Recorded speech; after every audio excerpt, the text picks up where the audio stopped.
आज की कहानी एक ऐसे सिपाही की है जो सेकंड वर्ल्ड वॉर खत्म होने के बाद भी 29 साल तक अनजाने में जंग लड़ता रहा और अपने सीनियर के हुक्म का इंतजार करता रहा। पर जब उसे सच पता लगा तो उस पर क्या बीती, आइए इस कहानी में सुनते हैं।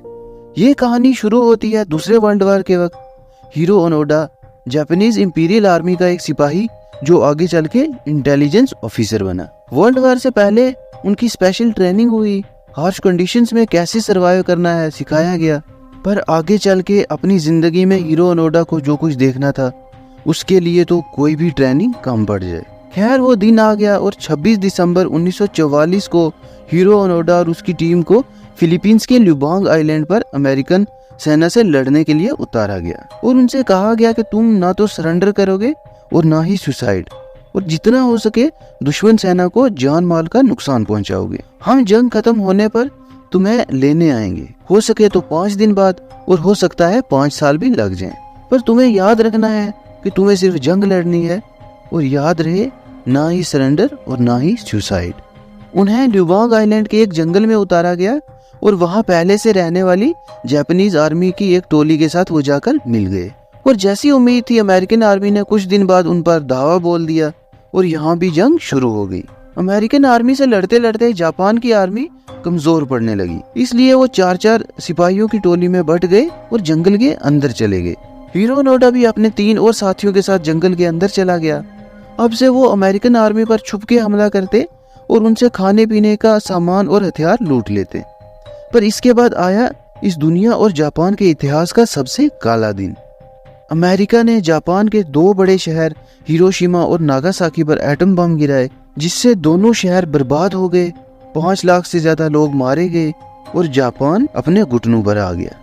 और 2 सितंबर 1945 को जापान ने अमेरिका के सामने हथियार डाल दिए और इसी के साथ ये जंग भी खत्म हो गई। पर हीरो ओनोडा को इस जंग के खत्म होने का पता नहीं लगा। उस वक्त कोई सोशल मीडिया या इंटरनेट तो था नहीं और न्यूज़पेपर्स भी वक्त पर हर जगह नहीं पहुंचते थे। और हीरो ओनोडा तो था भी एक जंगल में जहां पर ऐसी किसी चीज का पहुंचना तो नामुमकिन था। इसलिए हीरो ओनोडा और उसके साथी ये जंग लड़ते रहे। वो जंगली केले और नारियल खाकर अपना गुजारा करते और रात में पास के गांव पर हमला करके उनकी फसलों को आग लगा देते, उनका राशन लूट लेते और झड़प में कहीं गाँव वालों को भी मार देते। लोकल हीरो ओनोडा और उसके साथियों से तंग आकर फिलीपीन पुलिस के पास पहुंचे। पुलिस ने जंगल में सर्च ऑपरेशन शुरू किया पर हीरो और उसके साथी छुप गए। इसके बाद फिलीपींस की सरकार ने लाउड स्पीकर के थ्रू अनाउंसमेंट करवाई कि जंग खत्म हो चुकी है और जापान ने सरेंडर कर दिया है और तुम भी सरेंडर कर लो और अपने देश लौट जाओ। इसके बाद हेलीकॉप्टर से जंगल में न्यूज़पेपर्स और पैम्पलेट्स भी फेंके गए।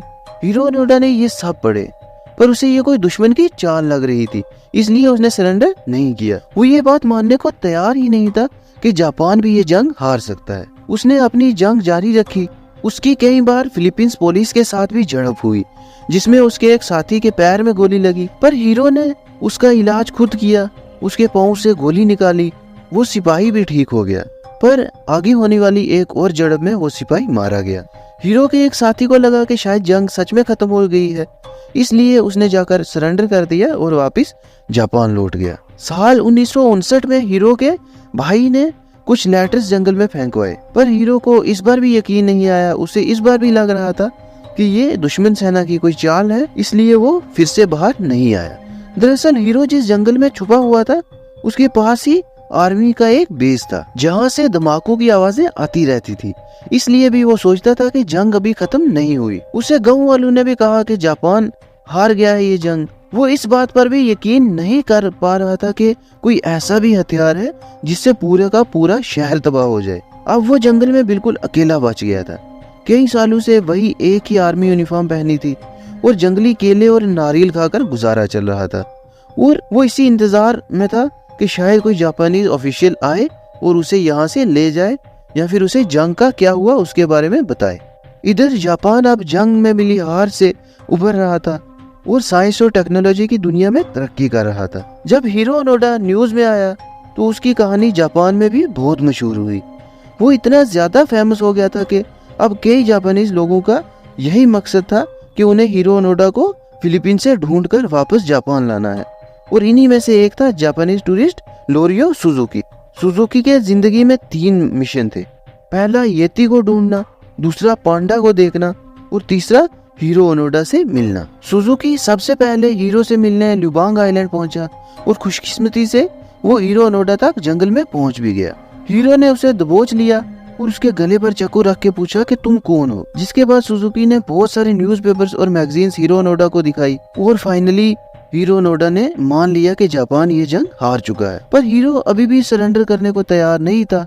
उसका कहना था कि उसे उसके सीनियर्स ने ऑर्डर दिया है नो सरेंडर नो सुसाइड जब तक हम ना कहें।